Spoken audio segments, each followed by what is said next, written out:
scolaire, mais qui, évidemment, ne rentre pas dans le cadre actuel, parce qu'on prépare la biologie du XXIe siècle, et pas celle du XIXe.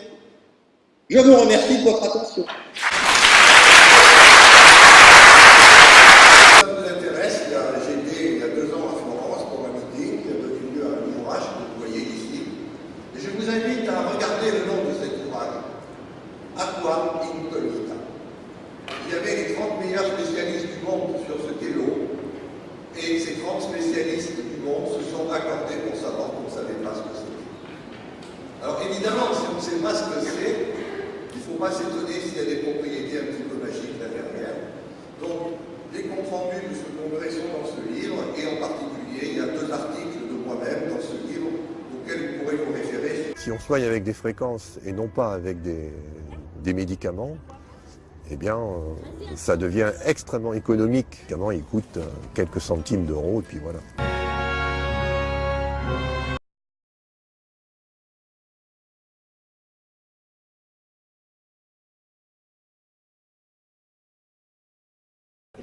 Durant toute ma carrière, j'ai maintenant à peu près 30 ans de recherche derrière moi, je me suis posé la question du rôle que pouvait avoir la physique quantique pour aller un petit peu au-delà des atomes et des molécules jusqu'à la biologie. Alors, tout d'abord, quand je vous dis dualité entre corpuscules, il y a toujours des sceptiques.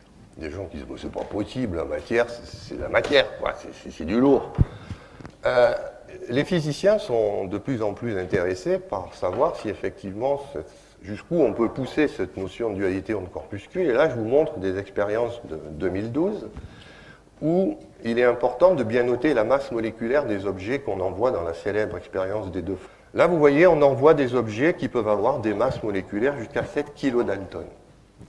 Alors, pourquoi 7 kilodaltons? Parce que si vous êtes biologiste, vous savez que dans la cellule, 7 kilodaltons, c'est énorme. On couvre quasiment toutes les molécules qui ne sont pas des protéines ou de l'ADN. Et qu'est-ce qu'on voit? Eh bien, on voit des diagrammes d'interférence. C'est-à-dire que pour expliquer le mouvement de ces objets, qui ont une masse de 7 kilodaltons, on est obligé de prendre en compte l'aspect ondulatoire.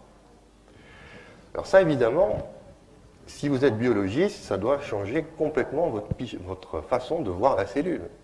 Parce qu'au lieu de raisonner avec ces diagrammes de boules et des bâtons que vous indiquent les chimistes, vous devez voir ce qu'on appelle des paquets d'ondes, qui obéissent aux lois de la physique quantique et non pas aux lois de la physique classique. J'ai terminé.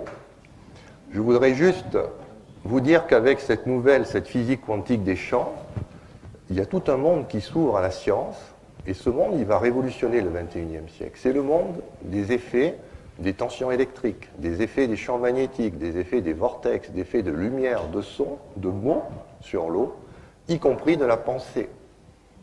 Et c'est aussi, évidemment, là où vous allez déguster un max, puisqu'on a une génération d'ondes électromagnétiques absolument anarchique en ce moment, et que l'eau est sensible aux ondes électromagnétiques dans le cadre de la physique quantique des champs, c'est-à-dire que nous sommes en train de nous griller nous-mêmes avec nos portables.